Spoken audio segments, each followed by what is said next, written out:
آمين. الرايبلويس مع دليو. واسمع له بعدين. اوكي. الرايبلو ابتي جميل ناز نبرنا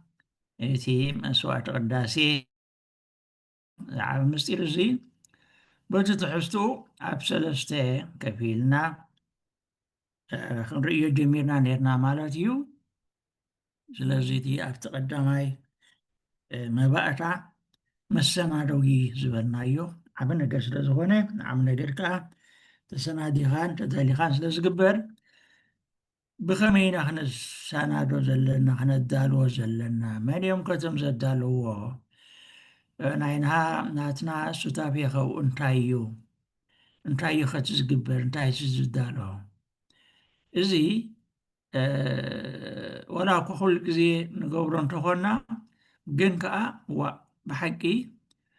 اتي نقبر زلنا سي يرد الناديو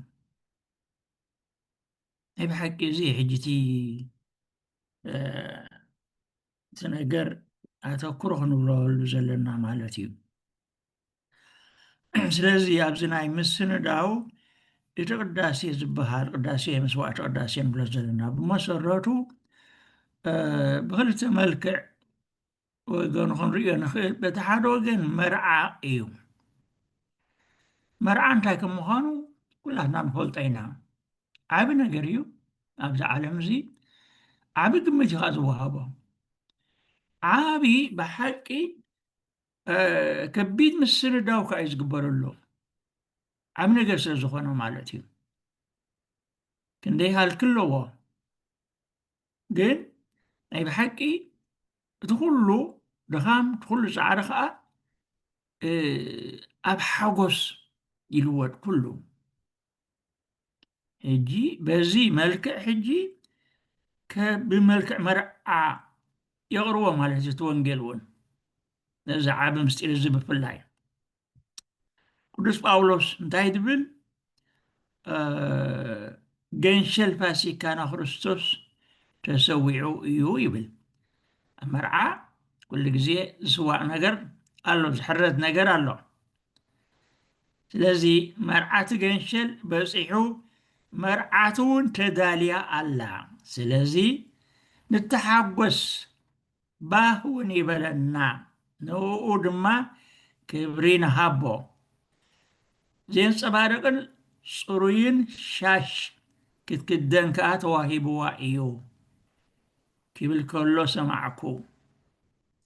ሻሽ ናይቶም ቅዱሳን ግብሪ ጽድቂ እዩ بدحر زي اتملأخ نتوم نابدرار مرعى اتقنشل استعدمو بوزعان ايوم إلكا صحاف بلني كسيلوخا ازي اتناي حقي قال املاغ يبلني يبل ابرائيل يوحنس 10 شعاتي تشعاتي حجر يخوم زي برائيز رأيو بأذنوز سمعيو ቅዱስ ዮሐንስ ብለና ዘሎ እዚ እምበር ዝዓቢ ምስጢር ናይ ቅዳሴ ርኢኹም እቲ ብናይ መርዓ ኣገባብ ዝግለጽ ኣብ መንጎ እግዚኣብሔርን ህዝቡን ዝተኣትወ ኺዳን ነቲ ናይ ሓድስን ዘለዓለማውን ኪዳን መሰናደው ኮይኑ ተረኺቡ ይብለና ዝመዝገብ ሃይማኖት በዚ ዝተባህለ ሓዲስን ዘለዓለማውን ኪዳን ወልደ እግዚኣብሔር ስጋ ብምልባስን ህይወቱ ኣሕሊፉ ብምሃብን ነቲ በዓሉ ዘድሓኖ መላእ ዓሌት ሰብ ብገለ ኣገባብ ምስኡ ከወሃህዶ በዚ እውን ንመርዓቲ ገንሸል كسنادو يركب أبزح على فريقنا يعني ناريهو سويلو أمس بيلي يكون نتدرار نزع عبا مستير زخ سرع كل ويتنا يسكر الصوص كم سرعات زدالو سباتي مريسو أب كميز ولا بوتا ماني زدالو ريهو تغرديسيو ምክንያቱም ምንም ነገር ኣይኮነን እዚ እቲ ኩሉ ናይ ድሕነትና ምስጢር ሓቂፉ ዘሎ ዓብዪ ምስጢር እዩ ኩሉ ብዚ ዝጥቕለል እቲ ኩሉ ክርስቶስ ዝገበሮ ኣብዚ ዝጥቕለል እዚ ምስጢር እዚ ናይ ኩሎም ምስጢራት ምስጢር እዩ ዝበሃል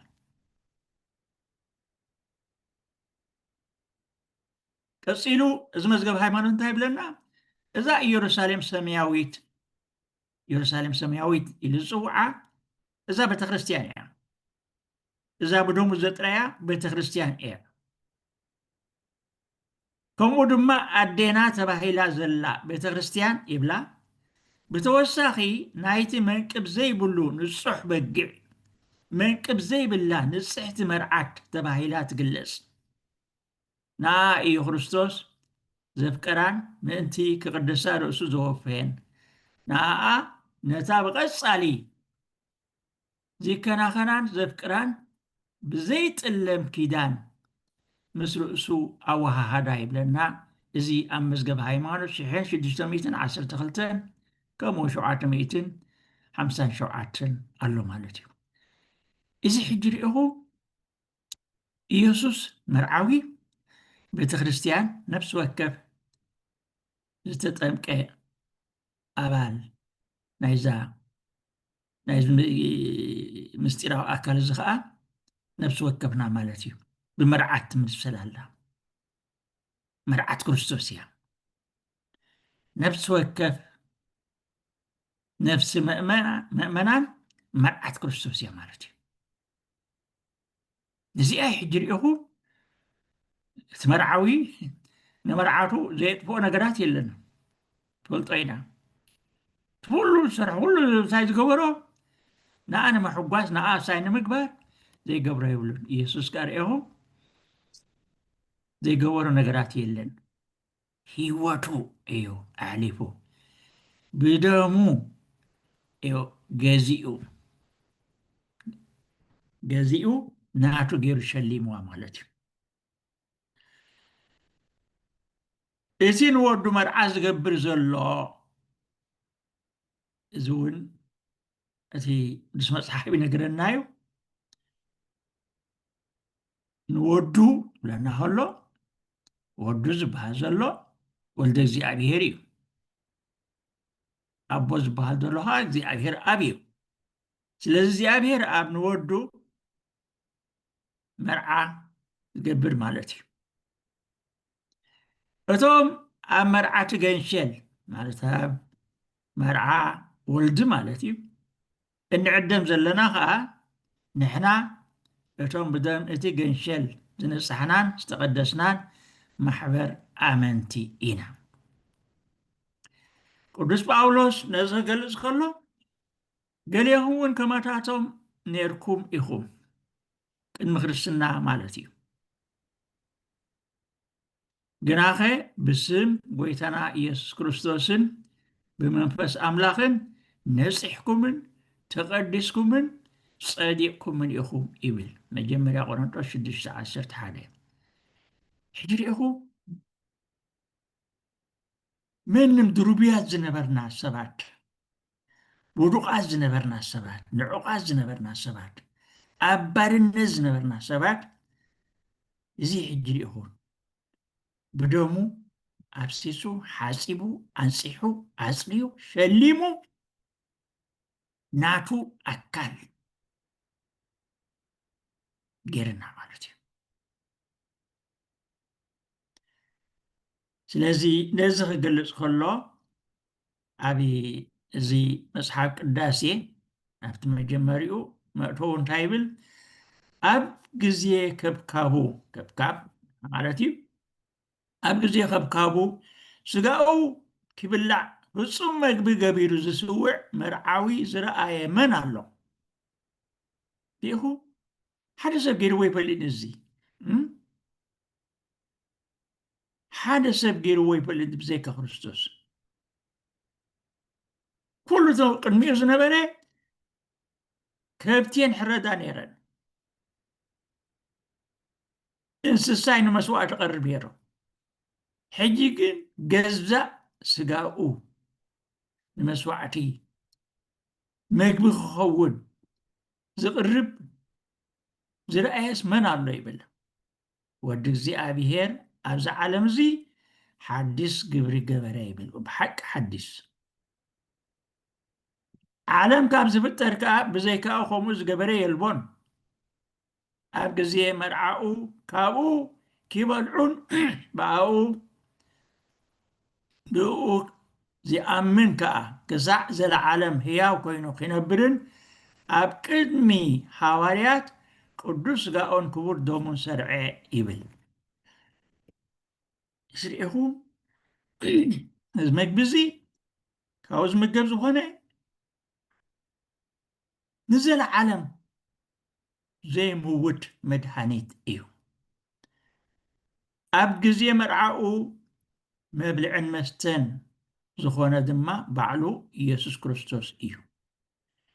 ቅዱስ ስጋኦን ክቡር ደሙን ክሳዕ ዘለዓለም ንስርየት ሓጢአት ብኣብኡ ሕያውን ክንከውን ዝሃበና ኣምላኽና ብሩኽ እዩ ናብኡ ክሳብ ዘለዓለም ምስጋና ይኹኖ ኣሜን ይብል እዚ ብፍላይ ኣብዚ ተሓቲሙ ዘሎ ሓድሽ መፅሓፍ ቅዳሴ ኣብቲ ቁፅሪ ዝፈልዮ ቁፅሪ 8 ክሳብ 10 ዘሎ ማለት እዩ እዚ ሕጂ እዚ እንታይ ዝብለና ዘሎ ሪኢኹም ብመርዓ እዩ ዝምሰል መምራእሲ ቅዳሴ እንትና ኢልናዮ ኣብዚ እቲ ዝብላዕ እቲ ዝስተ መንም መግቢ ጥራሕ ኣይኮነን ተበሊዑ ኣብኡ ዝተርብ ዝድሳዕ ኣይኮነን እዚ መግቢ እዚ ባዕሉ እቲ ፍፁም ኣምላኽ ፍፁም ዝኾነ ክርስቶስ እዩ ብመልክዕ መስተን ብመልክዕ መግብን ሪኢኹም ርእሱ ይህብ እዚ ዓቢ ምስጢር እዚ እዩ እቲ ዓቢ ምስጢር ምናልባት ኣብ ዝመፅእ ኣብቲ ቀንዲ መስዋዕቲ ምስ በፃሕና ፀቢቕና እንታይ እቲ መስዋዕቲ ኣፀቢቕና ክንገልፆ ተስፋ ንገብር እቲ ዝገርም ሪኢኹም ስግኡን ደሙን ክንብል ከለና እንታይ ማለት እዩ ስግኡን ደሙን ከም ዝበልክኹም ናይ ሕጂ ቁሩብ መበራረ ንኸውን ማለት እዩ እምበር እዚ ርእሱ ዝኻለ ዓብዪ ግዜ ዝወሃቦ ትምህርቲ ማለት እዩ ስለዚ ንርእሱ ስግኡን ደሙን ክንብል ከለና እንታይ ማለት እዩ ስግኡን ደሙን እኮ ከም ሰብ መይቱ እኳ ኢየሱስ ደሙ ተውዕዩ ስግኡን ተኸስኪሱ እዩ ንሱ ዲቲ ሕጂ ከም መግቢ ገይሩና ኣና ነዛ መርዓቱ ዝምግባ ዘሎ እቲ ዝሞተ ምዉት ስጋ ደም ሂወት ዘይብሉ ማለት ድዩ እዚ ንቕበሎ ዘለና ሕጂስ ብምስጢራዊ መግቢ ንቕበሎ ዘለናስ መን እንተዋዩ ኣየናይ ክርስቶስ እዩ ምክንያቱ ክርስቶስ ቅድሚ ምማቱ ዝሓምም ዝፀምም ዝሳቐ በልዕ ሰቲ ዝሓዝን ዝሕጎስ እዩ ነይሩ እዚ ባህሪ እዚ ኤኮ ከም መንም ሰብ ሞይቱ ድሕሪኡ ከዓ ተሲኡ ኣየናይ እቲ ዝሞተ ከም ዘሎ ንሱ ኮይኑ ግን ተለዊጡ ዘይመውት ዘይሓምም ዘይሳቐ ዘይጠሚ ዘይፀምእ ንዘለዓለም ዘይመውት ዝተስአ ክርስቶስ ዝተለወጠ ክርስቶስ እዚ እምበኣር ሕጂ እቲ ኣነ ንስኹም ንምገቦ ዘለና እዚ ክርስቶስ እዩ እዚ ህያው ክርስቶስ እዚ እዩ መይቱ ዝተስአ ንዘለዓለም ነጊሱ ዝውደስን ዝቅደስን ዘሎ እዚ ኢየሱስ እዚ እዩ ኣብ ቅዳሴ መፅዩ ኣባይ ዝኣቱ ዘሎ ኣባኺ ዝኣቱ ዘሎ ኣባኻ ዝኣቱ ዘሎ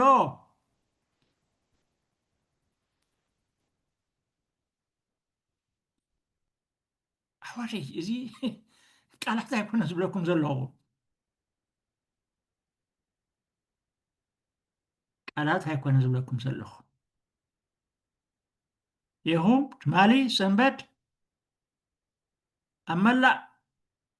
ቤተ ክርስቲያን እዛ ምስጢራዊት ኣካል ክርስቶስ ኣብ ቅዱስ ጴጥሮስ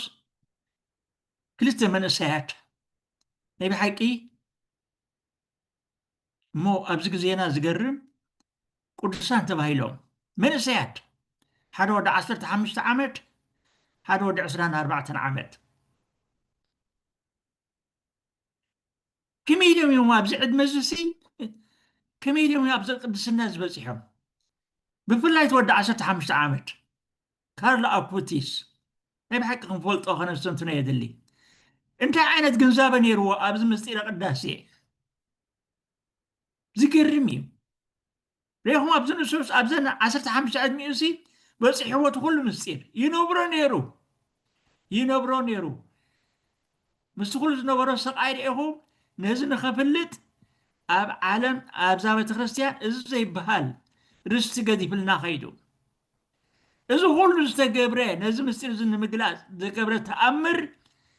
أبز الديجيتال وورلد باكا أبو شيو أبو ويب سايت غير نعمل عالم كل خمس ريون خمس فلت أنجير سريع وخيدر إخو حقي أبتي زولو زنبرة حادث الرحو خابو انتهي زبل دير مسلوكم The Eucharist is the highway to heaven my highway to heaven فيهم ودنا منقسة سماي نعاي مستير قداسية نعاي مستير قدس قربان ابن دير إخو فزي تقدسوا إذا مستير سلسل تردعي سلسل واجهي نايب حق زي هي زخونة أبنت يبنى له زغال عزي هي زخونة أبنت يبنى له نسيت مستير بحقي سلازي بحقي سلاز تردعي ريخو إزمان إسايزي كابتا قدس قربان استقبل الله جميلو قداسي ولا يحمم قداسي بخبيرو أي فلتني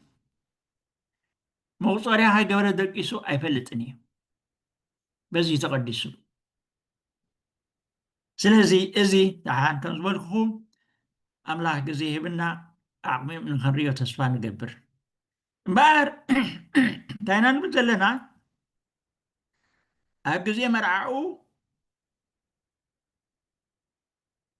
ميقبي مستنجرو سقو اندومون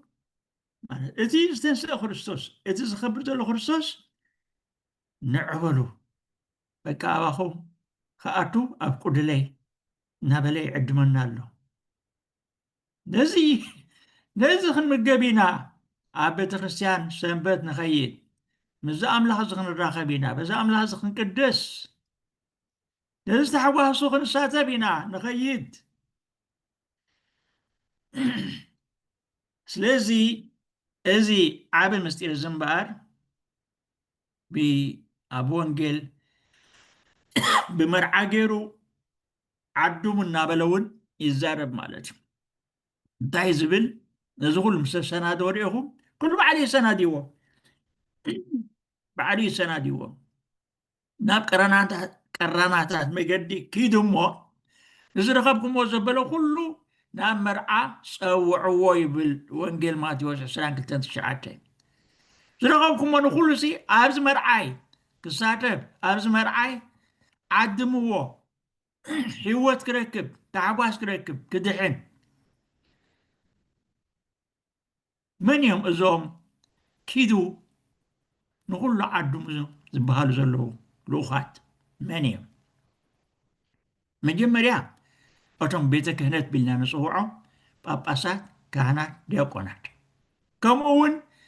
كلاتهم كريستيان إيك نزز تعامو زبالو بزي هو زرخوب زبالو نتم خالقوت كا أبزي هو تزي أبزي برهان زي أبزي تحقواز خصوعو كلاتهم لأخاني مالتي دياقون نعمنت أمودا تانتاي زبل تحكم ديوين أبوتو اتو بسلام مالتي ምስ በለ ካህን ባሪኹ ከፋንወና እንከሎ እንታይ ዝብል ዘሎ ኩሉ ነዚ ኣምላኽ እዚ ክፈልጥን ናብኡ ክመፅእን ብቓልናን ብተግባርናን ንኩሉ ክንዕድም ይልከና እዩ ዘሎ ኪድ ፀውዒ ዝብለና ዘሎ እቶም ልብሲ መርዓ ለቢሶም ክመፁ ዝዕደሙ ዘለዉ ከዓ እቶም ንቓሉ ሰሚዖም በኣና ማለት እዩ ዝቕበልዎ ሰብ ፅቡቕ ድላይ እዮም ኣብ ላዕሊ ከም ዝተገልፀ እቲ መርዓ ቅዳሴ እዩ ቅዳሴ ኢልናዮ ኣለናስ መርዓይ ግን መርዓ ከዓ ምድለዋት የድልዮ ዓብይ ጉዳይ ስለ ዝኾነ እቲ ዓብ ሕቶ ሕጂ ነዚ ጉዳይ መርዓ ዘሰናድዎ መን እዩ ምስንዳው ዘድልዮ እዩ ዓብ ጉዳይ እዩ መን እዩ ዘሰናድዎ ስራሕ ኣለዎ ዕጥቂ ይሓትት እዩ መን እዮም እቶም ተዓጠቕቲ መን እዮም እቶም ኣሰሰይቲ ናይዚ ዓብይ ጉዳይ መርዓ እንታወት እዮም ዝሰናድዎ ዘዳልውዎ ኣብ ቅዳሴ እቶም ተዋሳእቲ መን እዮም ብሓፂሩ መን እዩ እቲ ዝቅድስ መን እዮም እቶም ዝቅድሱ ቅዳሴ መርዓ ይንብል ኣለና መን እዮም እዚ መርዓ እቶም ተዋሳእቲ ነዚ ሕቶታት ዝምባር ብሓፂርን ብንፁርን ዝምልሰልና እቲ ኣብ ቅዳሴ ኩላትና እንግልገለሉ መፅሓፍ ቅዳሴ እዩ ብቡሩህ ብንፁር ኣብዚ ካህን ይበል ብሓፂሩ ይካ ፅሒፉ እቲ ካህን ክብሎ ዘለዎ ከይዝንግዕ ናቱ ግደ ሂቡ ኣብዚ ዲያቆን ይበል ይዲ እቲ ዲያቆን ከዓ ናቱ ግደ ኣብዚ ህዝቢ ይበል ይሕ እናበለ ንኩላቶም ዘዝምልከቶም ግደ እናሃበ የሳትፎም ንኩለናታ ምልእቲ ቤተ ክርስቲያን ቤተ ክህነት ምእመናን ኩሎም ኣብ ቅዳሴ ኩላን ተዋሳእቲ እዮም ቅድሚ ሕጂ ልናየድና ተዋስኦ ኣብቲ ተዋስኦ ዝሳተፉ ኩላቶም ነናቶም ግደ ኣለዎም እታ ምልእቲ ምስጢራዊት ኣካል ክርስቶስ እተበርክቶ ነናታ ግደ ኣለዋ ኣብ ቤተ ክርስቲያን ክንዕዘብ ኣይኮንናን ንኸይድ ክነገልግል ኢና ንኸይድ ክነሳሲ ኢና ንኸይድ ኣብ ስርዓት ኣምልኾ ኣሳሳይን ተዓዳምን ተዋሳኣይን ተዓዛባይን ዝበሃል የልቦን ክህሉ እውን ኣይግባእን እዩ ነብስ ወከፍ ነናቱ ስራሕ ኣለዎ ነብስ ወከፍ ተቐባሊ ጥራሕ ዘይኮነስ ወሃብን ተቐባልን እዩ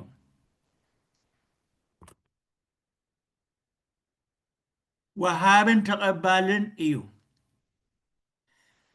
ቅዳሴ ሰሚዐ ዝብል ኣዘራርባ ልክዕ ኣይኮነን ከም ስርዓትና ብመሰረቱ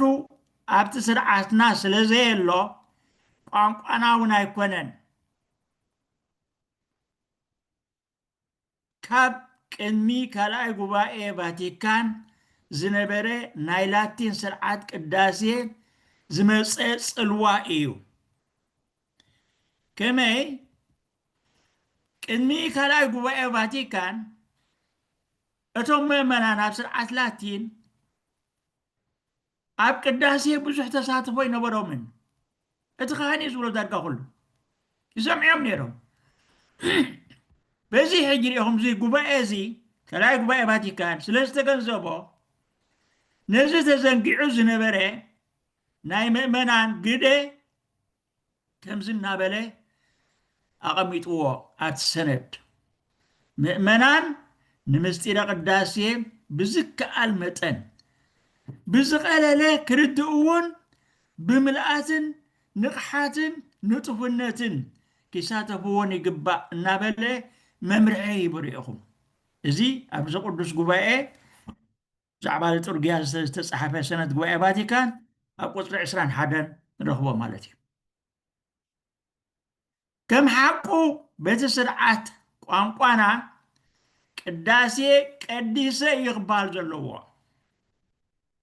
ቅዳሴ ቀዲሰ ኣብ ቅዳሴ ንሰምዕን ብካልኦት ነቐድስን ጥራሕ ኣይኮናን ዘለና ንገብርን ንዋሳእን ኢና ዘለና። ቀደሰ ዝብል ግእዝ ዓንቀጽ ዝመፀ ካብ ግእዝ ዓንቀጽ ዝመፀ ቋንቋ እዩ። ባረኸ፣ መስዋዕቲ ቅዳሴ፣ መስዋዕቲ ቁርባን ኣቕረበ፣ ፍሉይ ጸሎት ውዳሴ ኣቕረበ፣ ኣመስገነ ማለት እዩ። እዚ እቲ ቅዳሴ ቅዳሴ ኣኮቴት እዩ ዝበሃል ምስጋና ማለት እዩ። ብትግርኛ ምስጋና ማለት እዩ። በዚ ናይ ዝዓዱ ቋንቋ ብግሪክ ካብቲ መሰረቱ ዩካሪስትያ ይብሎ ምስጋና እዩ። ላቲን ግራስያ ኩሉ ብዝኾነ ብዝኾነ ቋንቋታት ክነመስግን ኢና በቲ ዝተገብረና ክነመስግን ኢና ንኸይድ። መን እቲ ዘመስግን? ንሕና ኩላትና ኣብ ቅዳሴ ንኣምላኽ ንውድስን ነመስግንን ንባርኽን ንምልኽን ንኽብርን ኢና ዘለና። ኣብኡ ጠጠው ኢልና ንሰምዕ ጥራሕ ወይ ከዓ ኣብዚ ናብዚ እናገለፅና ኖ ተጋጊና ኣለና ከምኡ ድሕሪ ኮይኑ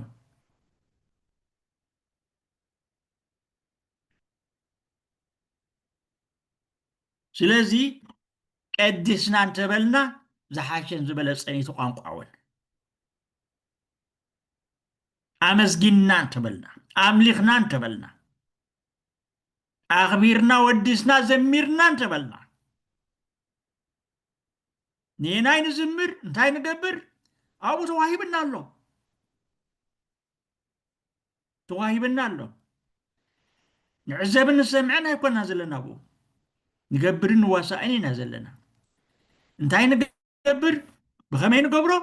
ኩሉ ተወሲንልና ኣሎ። ማሕጂ እንታይ ኢና ንገብር? ንፍለጦ ንመሃሮ ካብዚ ዓበ ስራሕ የብልናን። ንኣምላኽና ክነገልግልን ክነመስግን ክነምልኽ ኢና ተፈጢርና። እነዚ ትዕድል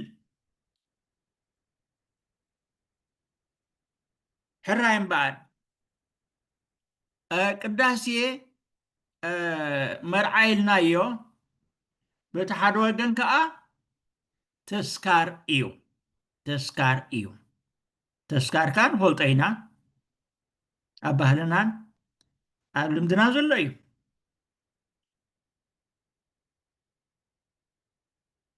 እዚ ንዝኽረይ ግበርዎ ክብል ከሎ ጎይታ ኢየሱስ ክርስቶስ ኣብ ወንጌል ሉቃስ 22:19 ነቲ ሙሉእ ህይወቱ ማለት እዩ ነቲ ሙሉእ ህይወቱ ካብ ልደቱ ክሳብ ሞቱ ማለት እዩ ብፍላይ ነቲ መደምደምታ ድሕነትና ዝኾነ ንሞቱን ትንሳኤኡን ዕድገቱን ዳግማይ ምጽኣቱን ነዚ ንኽንዝክር እንጌራ ልዒሉ ድማ ኣመስጊኑ ቆሪሱ እዚ ምእንታኻትኩም ዝወሃብ ዘሎ ስጋይ እዩ ንመዘከርታይ ከዓ ግበርዎ እናበለ ሃቦም። ከምኡ ድሕሪ ድራር ነቲ ጽዋዕ ኣልዒሉ እዚ ጽዋዕ እዚ በቲ ምእንታኻትኩም ዝፈስስ ደመይ ዝተገብረ ሓድስ ኪዳን እዩ። ሕጂ ርኢኹ ኣብዚ እምበኣር ናይ ብሓቂ እቲ ንዝኽረይ ግበሮ ክብለና ከሎ እቲ ዝኽሪ ዝበሃል ቃል እውን ዕምቆቱ ክንሪኦ ክንፈልጦ የድሊ። ምዝካር ጥራሕ ድዩ ከምዚ ገሊኣቶም ኣሕዋትና ዝብልዎ ድራር ናይ ጎይታ ኢየሱስ ክርስቶስ ዝኽሪ ኣይኮነን ልክዕ እቲ ኣብ ቀራንዮ ሓንሳኣብን ንዘለዓለምን ዝተፈጸመ ፍጻሜ ብምስጢራዊ መገዲ ልክዕ ኣብዚ ቦታ ቅዳሴን ግዜ ቅዳሴን ከዓ ይፍጸም ኣሎ እዚ እቲ ዝኽሪ ህልው እዩ ነቲ ኣብ ሰማይ ዘሎ ኣብ ምድሪ ወሪዱ ኢና ህልው ንገብሮ ዘለና ዝበለፀ እኳ ደኣ ንሱ ህልው ዝገብሮ ዘሎ ስለምንታይ ንሕና እዞም ህልዋት ኣብ ምድሪ ዘለና ኣብኡ ንክንሳተፍ ነዚ ድሓር ብምልኣት ክንነብሮ ዘለና ሕጂ ክንለማመዶ ሕጂ ክንጅምሮ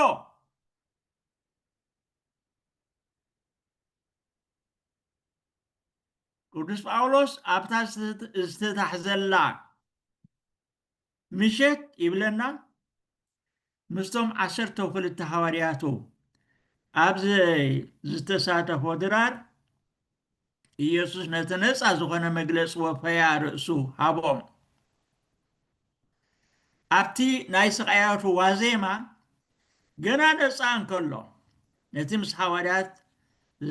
ዝተሳተፎ ናይ መወዳእታ ድራር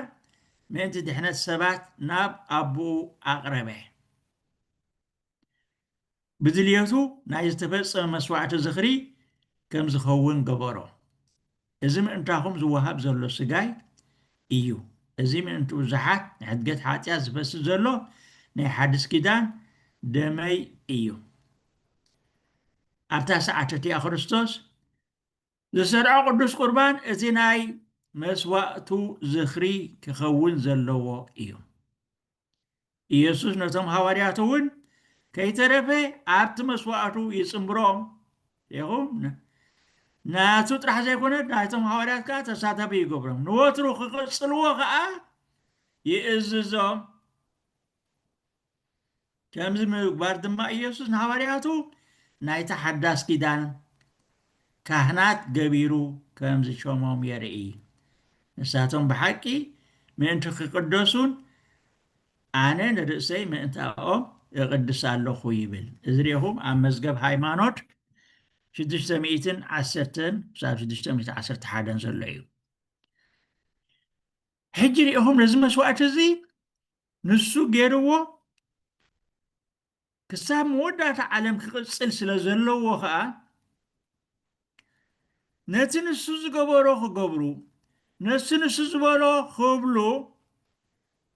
እዚ ዓብ ምስጢር ክህነት ነቶም ሃዋርያት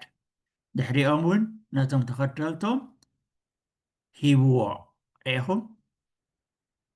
እዚ እቲ ምስጢር እሞ ነዚ ከምዚ ዝኣበሰለ ምስጢር ብኸመይ ኢና ናይ ብሓቂ ክንሳተፎን ክንነብሮን ዘለና ኣብዚ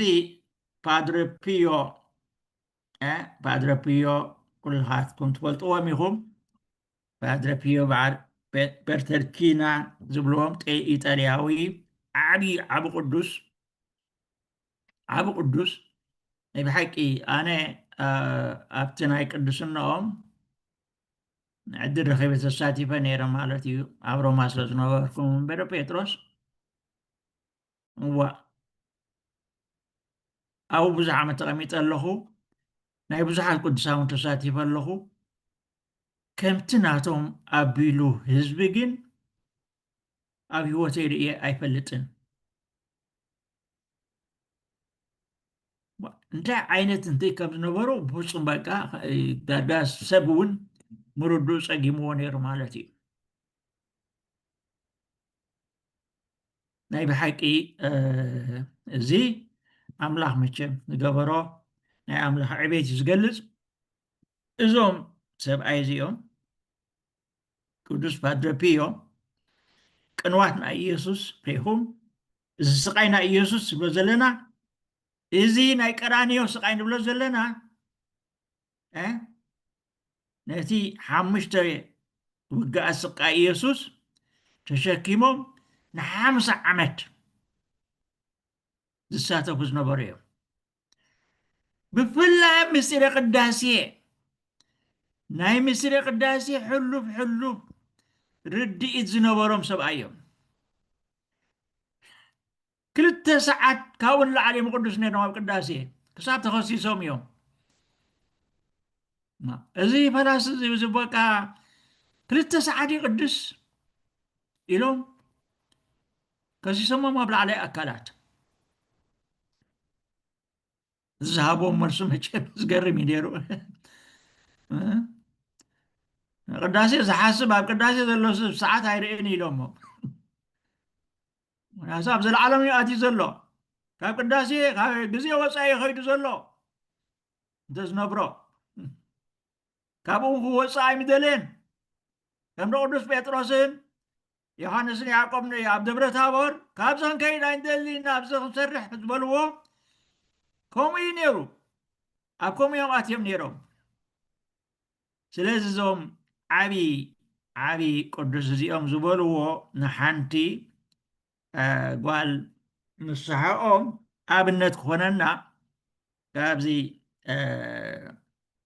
ካብቲ ዝበልዎ ተርጉመ ክነግረኩም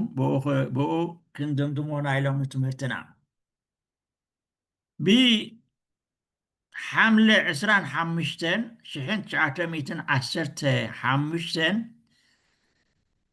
ንኣታኒታ ሮዳተ እትበሃል እዚኣ ጓል ንስሓኦም እያ ማለት እዩ ኣቦ ነፍሳ እያ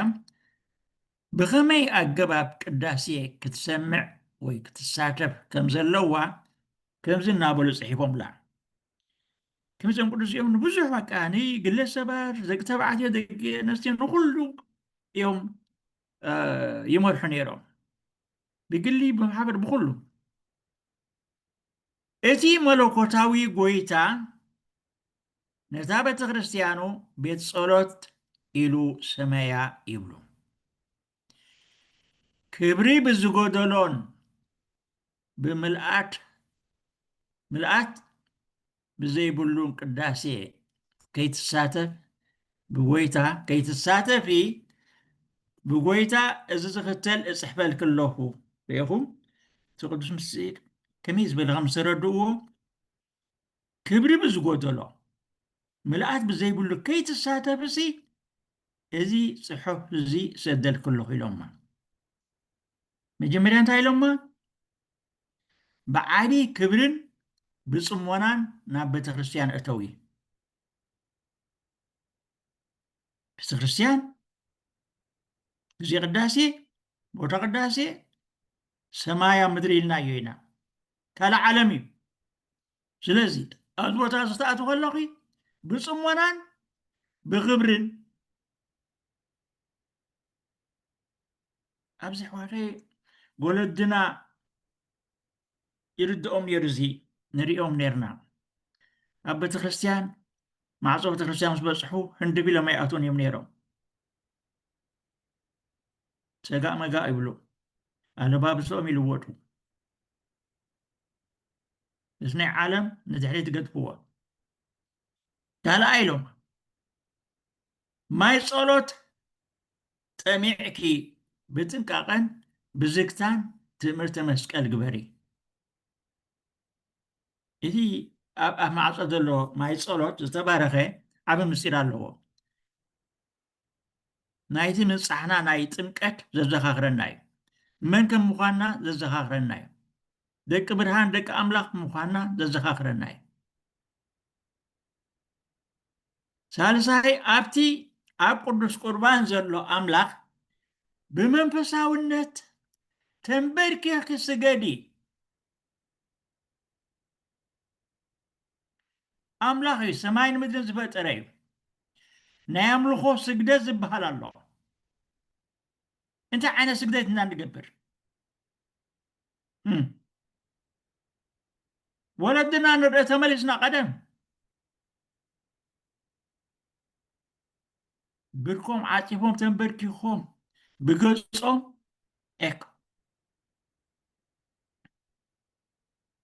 እዚ እቲ ኣምላኽ som ዝርድእዎ ኣምላኽ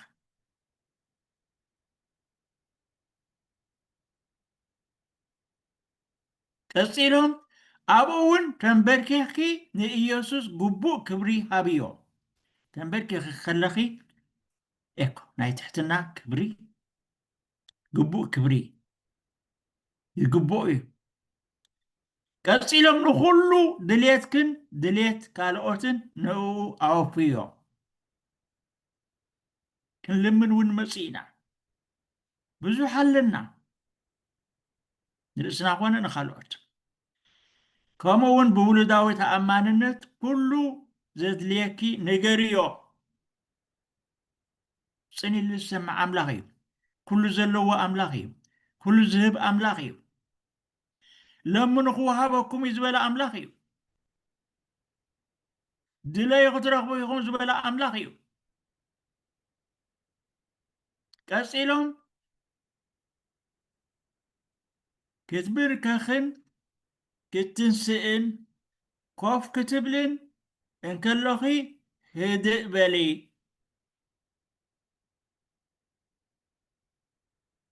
ኣብ ቅድሚ እዚ ኣምላኽ እዚ እቶም መላእኽቲ እውን ብፍርሃትን ብረዓድን እዮም ዝንቀሳቐሱ እንታይ ዓይነት ምንቅስቓስ ንገብር ኮፍ ክንብል ከለና ክንትስእ ከለና ክንብርከኽ ከለና ህዱእ መንፈስ ኣለና ዶ ቀፂሎም ንኩሉ ናይ እምነት ስራሕኪ ብዓብዪ መንፈሳውነት ግበርዮ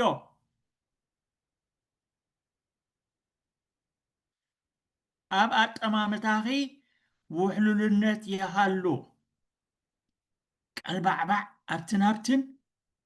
ኣብ መን ኢኻ ትጥምት ዘለኻ ኣብ መን ክትጥምት ዘለኺ መን እዩ ቅድሜኻ ዘሎ መን እዩ ቅድሜና ዘሎ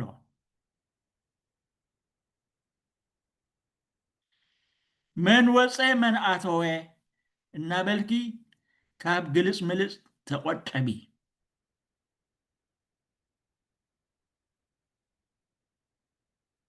ኣይትስሓቂ ቦታ ስሓቅ ኣይኮነን ቦታ ወቃዕታ ኣይኮነን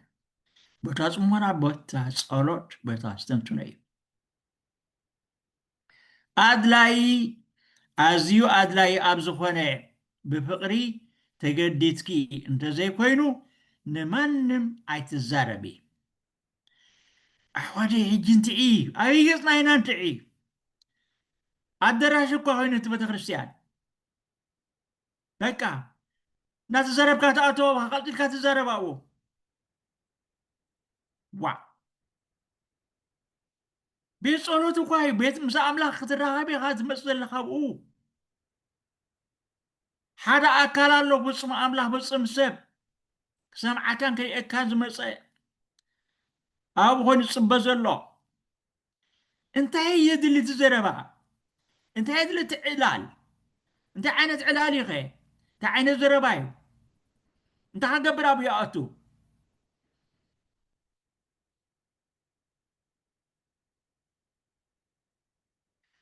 ንእትብልዮ ቃላት ብንጹር መልሲ ጽሞና ሓልዊ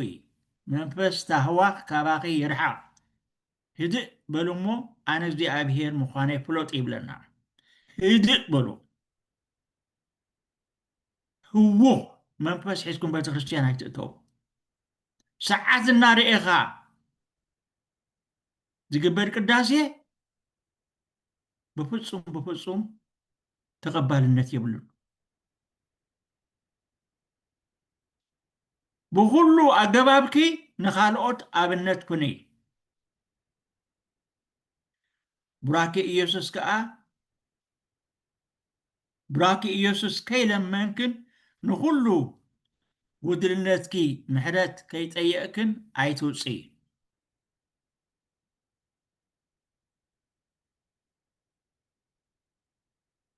ምስትውዓልን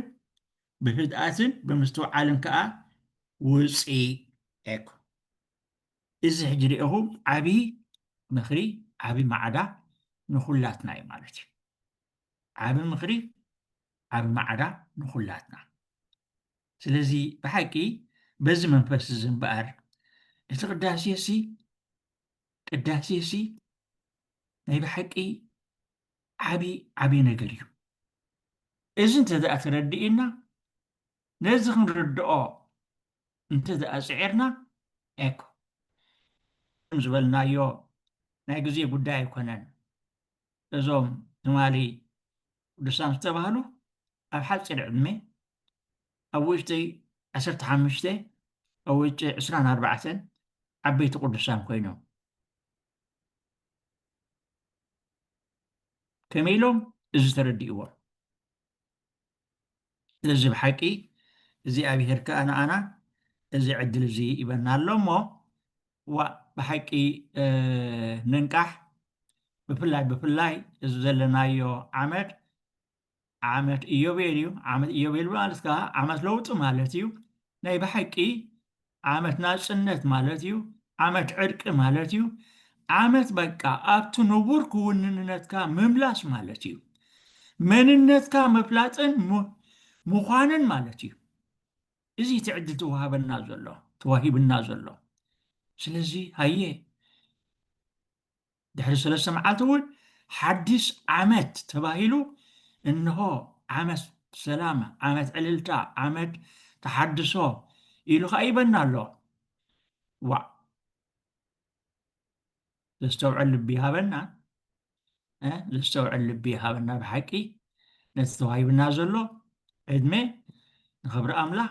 ንድሕነትና ንቅደሰሉን እንሕደሰሉን ሓድሽ ዘመን ከዓ ይግበረልና ራይ በሉ ሩብ ግዜ ወሲድና ኣለና ኣብዚ ኣቆሚየ ዝቐፅል ኣብቲ